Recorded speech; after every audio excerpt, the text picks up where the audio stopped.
其他消息来关心，总统大清伫昨昏移去到嘉义，去视到601号的操演部队，了解咱国军战备的训练情形。总统嘛肯定咱国军无眠无日守护家园，强调国军是守护国家坚定的力量。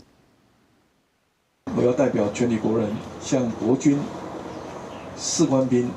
同仁致上最诚挚的敬意与感谢。各位在烈日风雨与长时间的训练中，都是坚守岗位，